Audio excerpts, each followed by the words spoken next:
Halo pembaca Babe, selamat Hari Kemerdekaan Republik Indonesia kita tercinta yang ke-75. Merdeka! Saya Sandiaga Salahuddin Uno yang hari ini akan mengambil alih Babe One on One sebagai special host. Pembaca Babe yang setia mungkin ingat 1 tahun yang lalu, exactly 1 year ago, saya menjadi tamu perdana Babe One on One. Waktu itu saya ngajak tim Babe untuk mengikuti kegiatan saya mulai dari olahraga bareng pada ngos-ngosan semua sampai main game balok. Nah, untuk menyemarakan HUT Republik Indonesia hari ini, saya mengundang teman baik saya yang hits banget, yang keren banget untuk menjadi narasumber Babe One on One. Dia adalah sosok muda yang saya kagumi banget, yang selalu seru untuk diajak ngobrol dan suka banget ngerosting saya. Namanya Panji Pragiwaksono. Bang Sandi, apa kabar? Thank you udah datang di Babe One on One. Dengan senang hati. Terima kasih udah datang ke rumah saya juga nih. Amin. Amin, saya aminin aja. Mudah-mudahan. Sibuk apa bro sekarang? Lagi berusaha untuk menjaga kebugaran tubuh, Bang gitu Sandi. ya. Ya, saya terinspirasi dengan berat badan Anda. Saya berusaha kurus juga. Kelihatan turun banyak ya? Lumayan. Turun banyak. Ada itu karena olahraga atau banyak karena diet?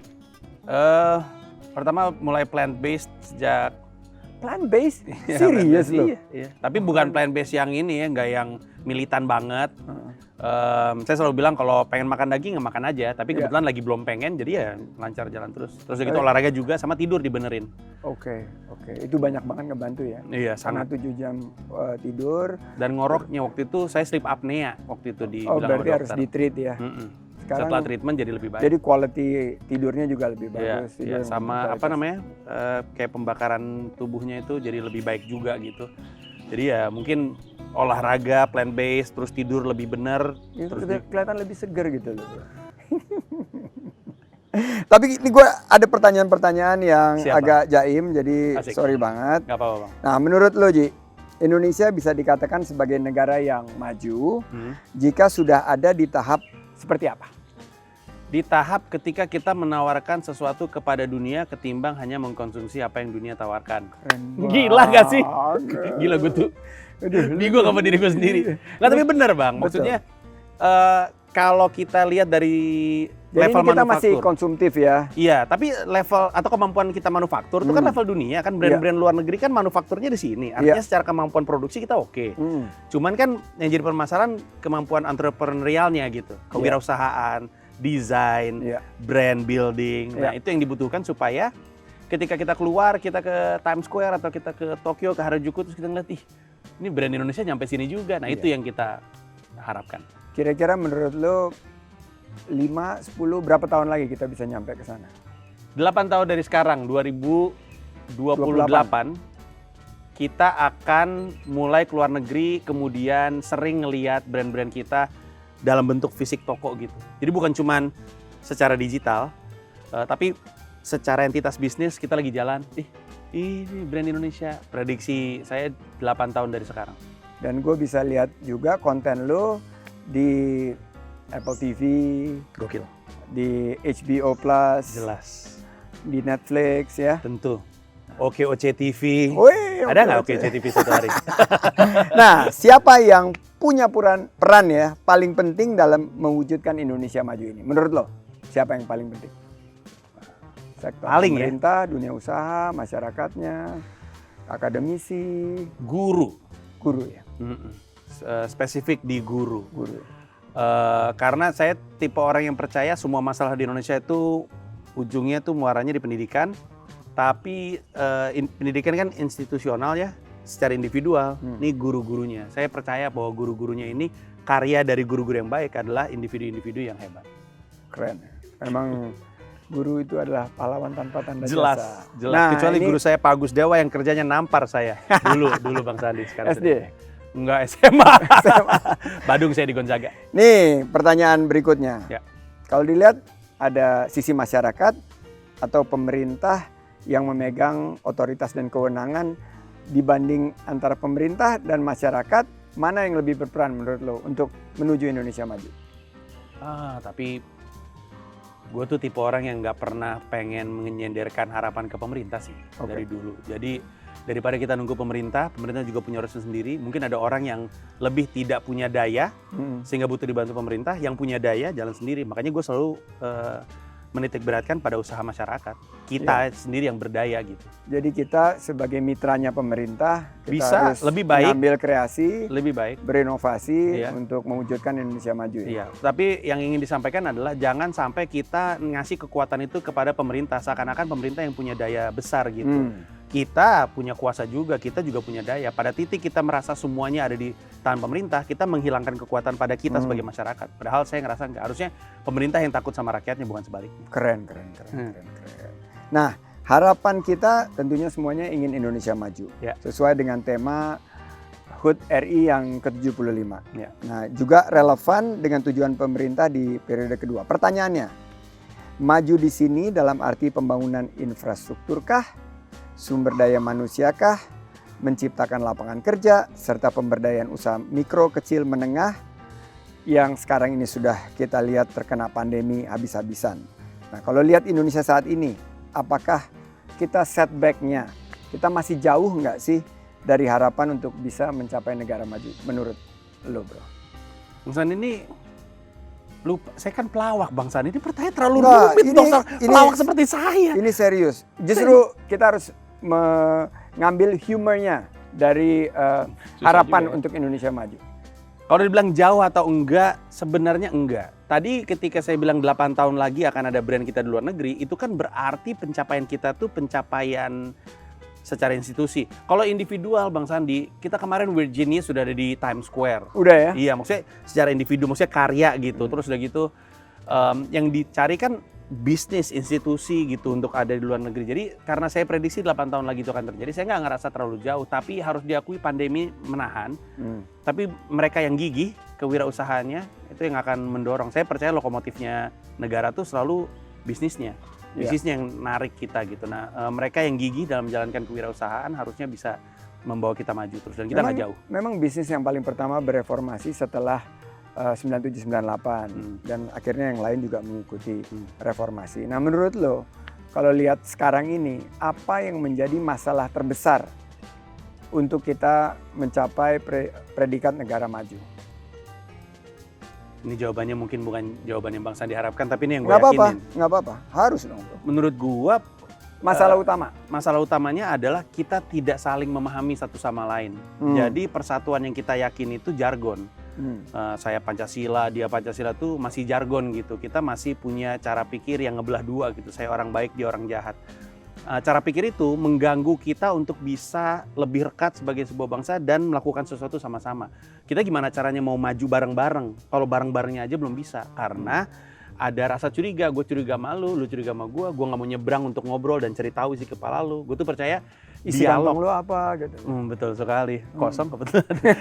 Tapi kalau misalkan kita buka pintu dialog, termasuk sama orang yang nggak sepikiran sama kita jadi lebih memahami orang ini dan jadi lebih mudah untuk nggak terlalu gampang terpancing emosi ketika ada sesuatu gitu. Kayak kalau misalkan gue kenal Bang Sandi melakukan sesuatu yang di mata masyarakat aneh, gue akan ngerasa, oh, tapi ini teman gue, biar gue tanya dulu seperti apa. Iya. Tapi kalau kita nggak kenal Bang Sandi melakukan sesuatu yang aneh, gue langsung, parah nih Sandiaga Uno gitu. Nah, Ngaco banget sih orang.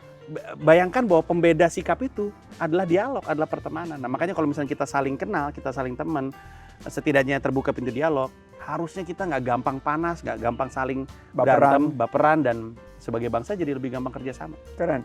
Nah, lu kan ahli komunikasi publik ya, dan juga lu pernah, walaupun lu di panggung hiburan, lu juga pernah jadi juru bicara. Juru bicara, ini gue kenal banget. Juru bicara pasangan calon gubernur DKI. Betul. Anies Baswedan dan ... Siapa itu? Nah, soulmate-nya. Soulmate, Anies Sandi. Iya. Nah, menurut lu Ji, gimana, sorry to say ya, menurut gua ini penting banget karena lu ahli komunikasi publik, tapi menurut pandangan lu di saat pandemi COVID-19 ini, nilai yang lu bisa berikan kepada cara pemerintah berkomunikasi dengan rakyatnya bagaimana menurut lu? Pemerintah daerah atau pemerintah pusat? Ya, kita lebih baik secara global aja, secara spesifik. Kalau ada yang perlu dikoreksi, tentunya kita bisa koreksi. Kalau ada yang diapresiasi, ya kita apresiasi.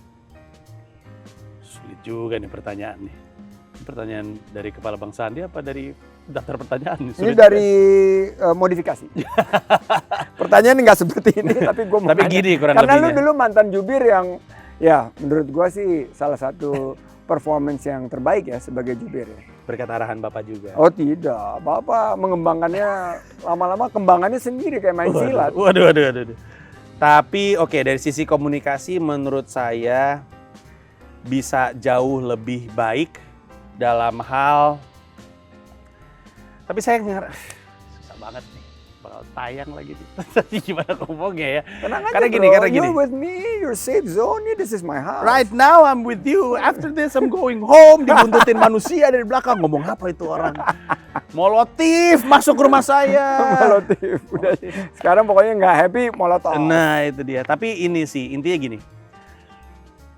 COVID itu kan tanda tanya besar bukan cuma untuk orang Indonesia tapi untuk semua orang sedunia. Kita mau nyari informasi tentang COVID yang jelas juga sama-sama bingung. Sehingga komunikasi publik dari pemerintah yang berubah-ubah itu nggak memperbaiki keadaan dan nggak membuat tenang. Padahal ketenangan tuh sesuatu yang dicari. Tapi ini bukan juga false jadi kita kayak ngasih ketenangan semu, enggak juga. Dan saya juga ngerti pasti akan ada banyak perubahan. Dr. Fauci aja di Amerika Serikat banyak berubah-berubah gitu. Tapi kita ketika ngubah, kita dalam pernyataan perubahan sikapnya itu dengan mengaitkan apa yang pernah kita katakan di belakang. Supaya setiap perubahan dan setiap kebaruan yang terjadi dan dilemparkan ke pemerintah itu disadari bahwa itu berubah dari yang sebelumnya. Kalau enggak ntar orang akan bingung, kemarin perasaan ngomong gini, sekarang ngomong gini. Kalau misalkan dia ngaitin, dalam satu berita dia akan tahu bahwa tadinya begini, sekarang berubah gitu. Nah sebenarnya sih lebih kepada komunikasi publik yang lebih strategis. Cuman ya kalau lagi COVID kayak gini, siapa sih yang punya waktu untuk mikirin bagaimana cara ngomongnya gitu. Ya, tapi menurut gue ya sebagai ahli komunikasi publik, kita semua, terutama lo, punya tugas dan tanggung jawab untuk sosialisasikan dan mengedukasi masyarakat ya bahwa ini semua kan berbasis data juga dan datanya berubah. Dan kalau kita lihat memang faktor resiko kesehatan masyarakat ini yang sekarang menjadi prioritas utama. Berikutnya, industri kreatif sebagai salah satu sektor yang paling terdampak banget saat pandemi. Lu ya biasa kan keliling terus, sekarang harus semuanya dengan virtual. Tapi apa yang diharapkan nih dari pemerintah untuk pelaku industri kreatif yang sekarang lagi betul-betul kena hantaman di ronde-ronde pertama dari krisis ini? Gak ada Bang Sandi, kayak tadi yang gue bilang, gue tuh nggak terlalu berharap ya? Nggak pernah ngarap apa-apa sama pemerintah karena ntar sakit hati. Tapi sebenarnya jadi gini ya, waktu itu kalau nggak salah, nggak tahu Bang Khatib Basri atau Pak Gita Wirjawan yang bilang, kayaknya Khatib Basri, beliau bilang solusi ekstrim itu selalu menarik tapi selalu moderat mendekati kebenaran. Jadi ada orang yang pengen tutup semuanya, lockdown murni. Ada yang satu bilang, ayo dibuka kalau enggak ekonomi bubar. Dua-duanya ini tampak menarik tapi ini bukan solusi yang terbaik. Emang solusinya itu di tengah-tengah dan dipirit-pirit. Nah ini yang sebenarnya sekarang sedang terjadi. Hanya saja apapun yang pemerintah lakukan selalu bisa lebih cepat dan lebih jelas, terutama komunikasi publik tadi kita bahas, karena masyarakat bingung. Kayak saya ngikutin banyak sekali talk show via YouTube yang ngomongin soal pemerintah gimana, katanya mau gini, ini gini, segala macam, ada banyak kebingungan. Dari sisi masyarakat sih, let's just do what we can with what we have, pelan-pelan dan nggak usah berharap banyak sama pemerintah sih kalau saya. Solusi middle of the road yang diambil pemerintah ini terbukti minus 5,32% dan terbukti juga nggak terlalu jelek-jelek amat. Tapi ya kita tentunya harapkan could be dengan so much worse. Could be so much worse, tapi kita harapkan kuartal ketiga dan kuartal keempat akan lebih baik. Amin.